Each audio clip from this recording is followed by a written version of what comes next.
What does your family legacy investing look like? Stay tuned.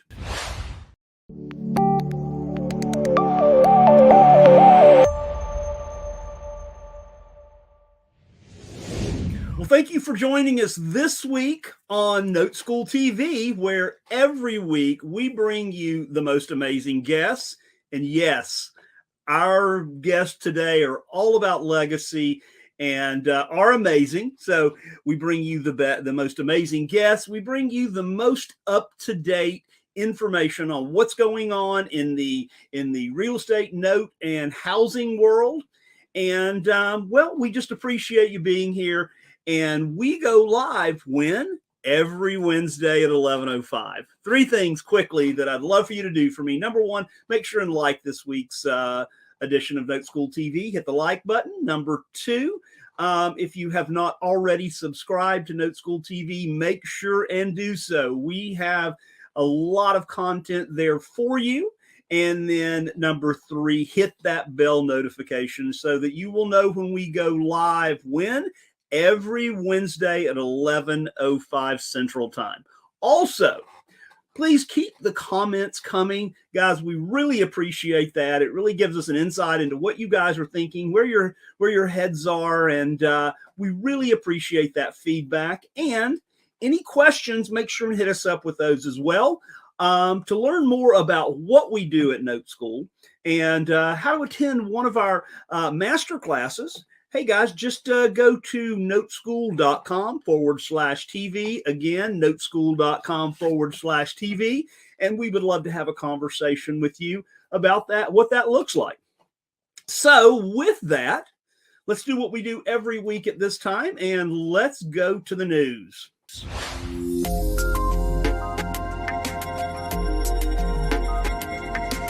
So this week's news is, well, it's all about the Federal Reserve. So today's article comes from Market Watch. It is hot off the presses. It just came out first thing this morning.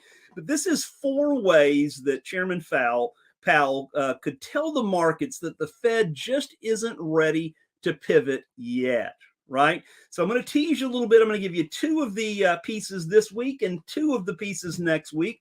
But the Fed did start their first meeting of 2023 yesterday, and well, here's some highlights from some of the December's meeting. In December, the median forecast of the Fed officials was for the Fed's target rate to rise to a range of 5.5% to 5.25 in 2023. Now, that's not the mortgage interest rates. That is the Fed funds rate. All right. And then the mortgage interest rates would be above that. Economists also agree that a 1/4 point interest rate hike, which is this afternoon, right? You'll have the announcement sometime around 2:30 Eastern this afternoon, is a foregone conclusion. So with that, here's a couple of things. 25 basis points today. Probably again in March when the Fed meets again in March, and then again in April. All 19 of the Fed board's officials agree to keep going and no rate cuts this year. So that's what we're talking about in the news. We will see just in a bit what does happen, but I think that's kind of a foregone conclusion that the Feds are not going to ease rates or cut federal funds rate in 2023, at least not for the immediate future. So with that, I want to introduce you or bring on, because you guys already know Mr. Speed, I want to bring on my friend, founder of NoteSchool, Chief Visionary Officer, Mr. Eddie Speed. Good morning, Joe. How are you, sir? Good morning. So, yep, the Fed's been hard at work for the first time this year. And, well, we'll see what goes on here in a bit. Well, yeah, I think everybody would be shocked if there was anything other than the 1/4 point announcement. So, and I think they're going to keep going. And, you know, I think that creative financing and the note strategies are going to be not just a good idea, but they're going to be essential. And fills that gap.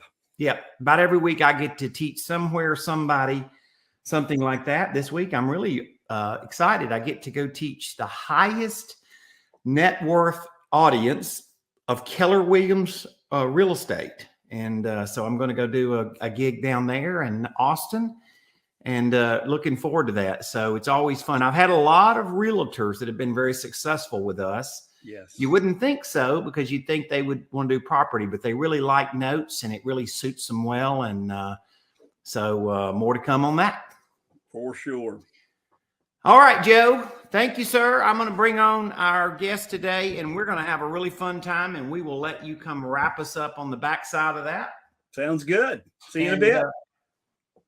So our guest today, Joe mentioned legacy. And our guests today are very successful business people. So they came to us with a successful business, but they were looking for an alternative investing strategy. And they came to us with a story a little bit like mine. And we're going to talk about that, because if you remember, my father-in-law got me started in the business. So we are really glad to have Toby and Tammy Teal. They're from Denver, Colorado. Let's hear their story. Good morning. Good morning, guys. Good morning. How are you? We're good. Awesome. It's a beautiful snowy day here in Colorado with a little bit cool temperatures. It was about -7 yesterday. Oh, wow. Well, if you notice, I'm at home today. I'm filming from home today, and that is because we actually have snow here in Dallas-Fort Worth. So we don't get quite as cold or quite as much snow as you guys, but when we get it, we're not very well prepared for it. So one of those things, right? You've heard the story. So you guys have a successful businesses. You weren't looking for the note business to be a full-time gig. You were looking for something to really position your investing strategy. And we have you guys, and NoteSchool has a very long and strong relationship with some folks. And they introduced you guys to the business and introduced you to us. And Toby, that's your mom and dad. You bet. So I watched and was raised by entrepreneurs all of my life. I said I would never be one, and then I became one. And, you know, my parents are very influential in our lives. They've taught me a lot throughout the years. And now that I'm 49 years old, they're still teaching me a lot. And the notes business is definitely one of those things that mom and dad are heavy-handed in and teaching us and mentoring us and kind of bringing us into the fold. You know, I met your mother and dad. I believe the first time I met them was at a class we did in Phoenix. That's probably been 8 or 9 years ago. And I never will forget them. When they first met, we have had a number of successful NoteSchool people that like the RV thing, right? And they like traveling around the country. And so they started telling me the story about their RV and that they'd own rentals, and they were getting rid of their rentals, and they were transitioning and going to do notes. And I was excited for them. And I watched them literally travel around the country in their RV and use their note investing, not tied to any one location, because they could do it from anywhere. And they really were extremely successful. They've been on stage for NoteSchool several times, winning awards. And so then I was really excited for you guys a couple of years ago at an annual event NoteSchool has. They brought you guys and introduced us, and they said, you know, Toby and Tammy are going to kind of take the reins, and they are transitioning their business. And so I was excited to hear about it. So I guess I would say you got introduced to NoteSchool because of, you know, Toby, your mom and dad, right? Doug and Sarah. And Tammy, you came along with them, and you guys, you know, you had other investing strategies. Now, just to tell you something, I know you guys watched them handle rental properties for years, because I know they did that. We were not doing that. That wasn't a strategy, huh? Cleaning toilets. Nope. Yeah. You know, I'm not a good landlord either. My wife grew up in a landlord family. And so when we married, you know, I was introduced in that. My father-in-law originally was a landlord and then moved to the note space. They say you're a note guy when you grow up in real estate. I don't know if that's true or not. Do you think that's true? We never did real estate, so we're just maybe growing up now. You're like the Jeffersons. You went straight to the top, didn't you? Right. We skipped the hard stuff. We got to watch it from the outside, and I watched mom and dad work the real estate business. And gosh, I think they had 50 doors at one time, and I was like, Nope. that is not for me. I can't handle all of those headaches because I was on, of course, a different path of being an entrepreneur and owning multiple Snap-on Tools franchises. And I sure didn't have time for renters and real estate and all that stuff. So I just watched that disaster, and dad did great with it and managed it. But, you know, it was a full-time plus job, no doubt about it. And well, there's certainly times that owning rental property is crazy advantageous. We've lived through a couple of years here recently where the market really just took care of you.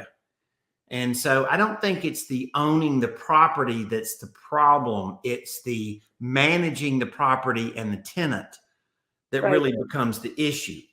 And people feel like it's passive. I've been around it all my career. I would say a lot of people transition from owning rentals to having notes. And you guys saw that whole cycle and picked the cycle that seemed more like where you wanted to end up, which was notes. And so I want to talk about that. Like you, when you first came, what were you looking for when you first came to NoteSchool? Well, we wanted a very stable investment. We've been in the stock market for a long time. We've seen highs, we've seen lows. Like I said, you know, our age now, I don't want another low. So for us, looking at the notes business, it was a stable asset-backed investment that may have a rock to kick every now and again, but probably is not going to have a dramatic low like we've seen rolling through the stock market over the last 4 years. So, you know, guys, we have really kind of two cycles that we see in the market. You know, I always say that we're either in a real estate cycle or we're in a note cycle. And you entered the market, you've been in about a year and a half, right? Yes, sir. So you entered the market when real estate was really still doing really good, right? Mm-hmm. I mean, real estate was, and when you were in Denver, my goodness, you were going up like crazy. Yep. And then all of a sudden, into 2022, you guys in your market hit a pretty good skid, right? Most real estate investors, I know some of the most active investors in Denver, and they're talking like a 20% slide. Mm-hmm. So, and if people aren't in real estate every day, they don't know that. But they call this market adjustment that happened in 2022, they call it Denver and West. You know, it's kind of an expression people use. And so a lot of those markets, Phoenix and Boise and Salt Lake City and Seattle and all those areas have really hit some downturns, fairly significant downturns, right? You didn't experience a downturn. Why not? Because we, at the time, weren't in real estate. And also at the time, we weren't in the stock market. When we decided to be a part of the notes business, we took all of our 401ks and put them in a self-directed IRA. And even though there weren't notes to purchase immediately with our money sitting there, we didn't lose any money because it was all just sitting there. Yeah, so there wasn't a gigantic inventory of notes a year and a half ago when you started, but now there has become quite an inventory of notes. And it goes back to two things. First of all, when we say there's a note cycle, there's kind of two things that probably happen. First of all, notes make more money than real estate. And notes don't have the risk of dropping in value like real estate. Now, when real estate was going up, that was a horse of a different color. But as real estate starts stabilizing or declining in value, which is kind of the direction that predicted for 2023, then all of a sudden you start saying, well, my note didn't go down in value. I had good cushion in my notes because my note wasn't 100% of the property value, and I got a cushion in it. So I want to talk a little bit about your transitioning your retirement portfolio, because obviously you've got a very successful business. You're not looking for this just to make a living today, although you can make some really good current money. But when you're looking at retirement, how are you positioning that as your long play? Tammy, you want to answer that? You want me to answer that?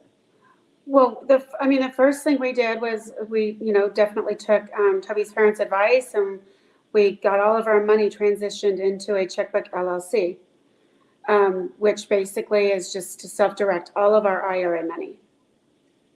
And then from there, we started using that money to purchase notes. So basically, instead of owning stocks or owning property, all your retirement account now is you're the bank, not a landlord. 100%. Yeah. And then we took some post-tax money, some now money. Mm-hmm. We also use some of that money. So we're kind of twofold. We've got a little bit of money that, we can use in notes and make money with and use it for now money. And then we've got a lot of our money, that's our later money. All right. So Toby, you and Tammy entered this business. There was sort of a family triggering event that kind of drove this. Let's talk about that. Yeah. So 3 years ago, about now. Yeah. Mm-hmm. My folks called us with some news that, Dad had been diagnosed with cancer, and it's not life-threatening, but it's life-changing. And, his health is not going to be what it has been. So we all kind of prepared, right? And Dad came to me one day and he said, son, I love you, and I want to make sure that your life goes down the path that I want it to. And I'm like, okay, Dad, what's this? What's coming? And he says, I'm really proud of you. You've done well with your businesses. You've owned multiple businesses. You've sold businesses, and now, you're in a stage of life that you really need to prepare for your future. And you need to take the savings that you have and do something with it so it's invested properly. I'm like, okay, well, I'm listening. And, I've watched Dad throw his retirement away in the stock market in day trading. I watched Dad build his retirement back up with real estate. And I watched Dad get tired of being tied to Denver, Colorado, and get out of real estate and get into the notes business. And I watched Dad in the notes business for about 7 or 8 years before I decided, Dad's actually doing something I do. And when he came to me, my ears were fully open because I've watched all these things over the last 30 years with my dad when I was old enough to really pay attention. And when he came to us and says, look, I want you to be properly prepared for your future. I think the notes business is the right thing for you. And I said, Dad, I've watched you, and I think the notes business is the right thing for us also. And he was really, really time sensitive. He really wanted us to do it while he still had 100% wits about him. Because in the beginning, we didn't know if the cancer was life-threatening or not. Because he went through a few different diagnoses. And now we have come to the reality that it's not an immediate death sentence by any stretch of the imagination. But he really wanted us to get involved when he still had all of his wits about him, and he was still so passionate about the notes business. And it was really neat to see because, it's not like he gave us his notes business. He wanted us to take our money and invest it and learn the notes business with our money. Yeah. So this family thing that we have not had going on, it's not an inherited business. It's truly me and Tammy building our wealth in the notes business, completely separate from their money. And it always will be that way. But what's really neat is that we now have these mentors that are phenomenal. Those of you that know my parents know that my parents and Peggy, all have worked this business all together. And we go forward to today where we're in the business with them. We now have a 5-member group that meets regularly, on Zoom calls and conference calls. And especially on Titanium Thursday, we have this group that gets together now and buys notes and analyzes notes and makes buying decisions as a team. Even though we're all individually invested, and it's kind of the chain of command. Mom and Dad and Peggy, they get first right. If the note looks good to them, they buy it. If they don't feel like it fits their portfolio correctly, we have the option to buy it. And if they think that it fits our portfolio a little bit better than theirs, they give us the pass and let us buy the note. Yeah. So tell them who Peggy is. So Peggy is a business partner of my parents that they met through real estate years ago, through through Denver real estate. Yeah. When they joined NoteSchool, they joined all as a team. Peggy is an accountant. And, but yeah, they've the three of them, and they really were all three active, and they all really worked together. I thought one of the things that you guys said was really interesting was that it wasn't they just gave you the money. And, you've seen our kids in the business, and Martha and I have done the same thing. We've not given them money. My father-in-law introduced me to the business, but he didn't give me a big pile of money and say, here's all this money, go invest it. He let me work my way up in the business. And of course, at the time I was making a living out of it. So I had to create fee income. And I think the thing is that people, they don't realize that you can have family legacy without giving them a checkbook. You can give them knowledge. You can give them confidence that they can move forward in this business. And then all of a sudden, you guys are taking your own hard-earned money that you've been really good stewards of. And now all of a sudden, you built your own legacy that your parents gave you the idea, but they didn't actually give you the money to go do it. Correct. Right. And as we start talking about our notes and our investments, we're not multi-billion-dollar investors. We're very small-time investors compared to some other people that I see in this business. But we started this with what we had, and we're growing it. Yeah. So one of the things that I wanted to talk about a little bit more, like a lot of people that come to NoteSchool, they've been in other real estate training programs and other things. It doesn't really sound like you had done that. No. So what were you looking for when you got to NoteSchool? What was it you were looking for NoteSchool to help you with? Knowledge, education, just anything to say, this is why you want to do this. This is a great way to invest your money. I'm just basically education. Yeah, the training is what we were looking for, and the availability, the availability of notes, and knowing that we're buying notes with a support structure behind them as a company and people to help, and not just us going out there and seeing something that we think looks good and buying it with no support.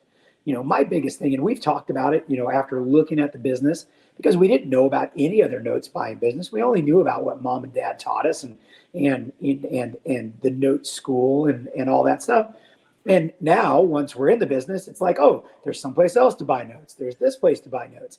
And me and Tammy talk about it all the time. Is like, should we go and look elsewhere? And it's like, not really, because I feel so comfortable and secure with the people that we're doing business with now that I don't even want to look anyplace else. I really feel good about this organization and the people in it.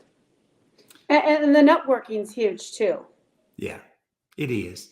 Now all of a sudden you've been in with it a year and a half, and you've been to other events, and now you got to know other people, and there's other people in Denver and beyond that you become friends with in the business, and it makes a big difference.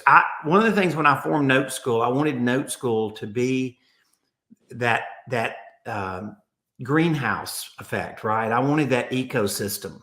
I wanted definitely for people to have an environment where we have a seat at the table. We bought thousands of notes. We're very connected, so we could go help find inventory. And some of those are counterparts in the business, so they're not always our assets, and they're not even all traded on our platform necessarily. But we had a seat at the table, and we work at it all the time. And secondly, as you said, and I know you guys have utilized this process well with NoteSchool, and that is, like when you have questions about due diligence or questions about like, how do you evaluate something, you're good at bringing that and say, let's talk this out. Like, this is sort of a unique story. Would you be okay with that?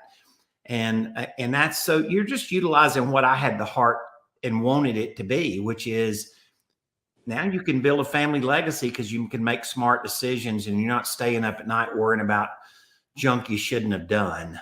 Right. And a lot of people investing is a whole series of things I would never do again. And that wasn't really my heart. So Joe, come on with us. I know you've been sitting there listening, and I bet you got a couple of follow-up questions that would be meaningful to the audience. Yeah. This is an amazing story. And we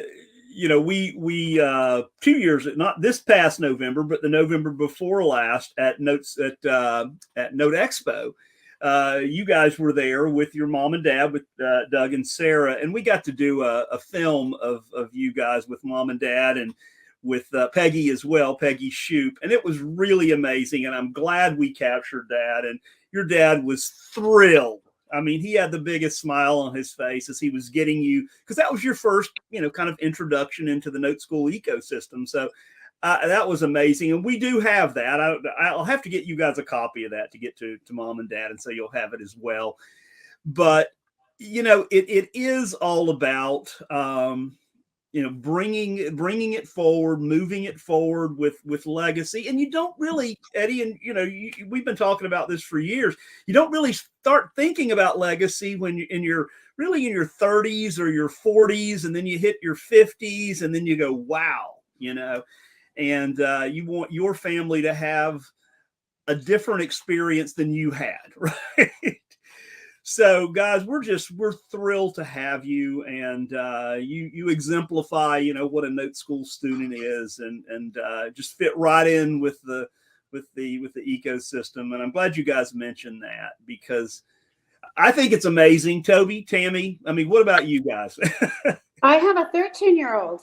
I want to grow him to learn this someday. Yeah. I want to pass this down to him as well. And, I don't know that we really are the greatest NoteSchool students. I'll be honest with you. I am so busy in my business with the snow bike business and everything else, right, that I don't have a lot of time to be a great student. I've probably watched, I don't know, maybe 6 or 7, actual NoteSchool videos, and haven't really educated myself anywhere near as well as I could using the assets that are available to us. But I cheat because I have my parents. Well, and I think that's the key. Is a lot of people want to do this on a part-time basis, and they ask NoteSchool, like, they say, if I get involved in NoteSchool, what does NoteSchool give me? And I said, NoteSchool helps you get your time back. Yeah. Right. And I think that's a big thing. And Tammy, let me say this, that you've seen my grown kids, right? What you didn't know, that your mother-in-law and father-in-law saw my kids when they were 13. Right. And so they saw them young and wanting to go do it. And my wife would go buy assets in their Coverdale educational accounts, or their self-directed retirement accounts. And so they got really involved in wanting to learn it because they could see it was a deal that was going for them. And she used leveraging techniques so that, she just didn't have to, because their retirement accounts weren't big. And I think you'll be excited to see that your kids they'll get really interested when they know that you're helping them invest in something, and you're showing them a strategy for sure of how to stretch your dollar out using some of these leveraging techniques. So I would look forward to you bringing him to an event. And we've had NoteSchool for teens before, and I think we'll have it again. So there's a little section there that we can do to kind of help them, speak a little bit at the level they like and the way they do it, so they can't have a bunch of old guys like Joe and I teaching it. I mean, We got some young, cool people too, right? We do. If he could humor this at in his late teens, 18 years old, and not wait until he's almost 50 to humor this, because, now we're like, oh my gosh, we're going to be 50 this year. And maybe our financial stability in the future is not that great. This is what we started thinking a couple of years ago. So this was the step we took. I'd rather him take it now. Yeah, I think the cycle we're in is going to be very advantageous for that. And so I look forward to it. You guys are a story of many NoteSchool members that started out.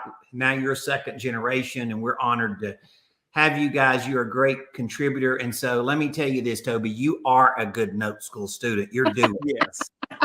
You're doing it. That's what I want. That's it, Eddie. You nailed that one right on the head, man. It is. You're doing it on a daily basis. So, guys, he's hard on himself. Well, you know what? Don't be hard on yourself. You run a full time, and that's been our theme for the last 4 or 5 episodes, is being able to run a full-time business on a very, very, very part-time basis. Our guest last week, Doug Foss, he said, I spend a whole 15 minutes a month, kind of looking at my statements and so on. And I go, crap, 15 minutes a month, I can't fit that in, right? Well, and that's where we make a really good team. He's never been anybody to sit behind a desk and push papers. He just isn't. Yeah. With all the businesses we've owned over the years, I've just taken on the accounting side of it and the bookkeeping. And we complement each other very well that way. I know you I did. hit the buy button. And he's a good researcher, and so we do complement each other. That's great. Thank you guys for coming. We are so glad to have you, and glad to hear your story. And we look forward to hearing your next generation come along and learning this business as well. For sure. Thanks so much, guys. And I'll wrap us up. Guys, again, another great episode of NoteSchool TV. And again, as we always say, this is the NoteSchool, the ecosystem, the family. And this is the kind of folks that, that we love to hang out with and just out there doing the business and making things happen for themselves and their families. So again, if you want to know more information about NoteSchool, simply go to noteschool.com/TV. And remember, folks, it is our motto that we want to help you close more deals, and we stand by that 100%. So thanks again, and we will see you next week, same time, same place. Have a good week.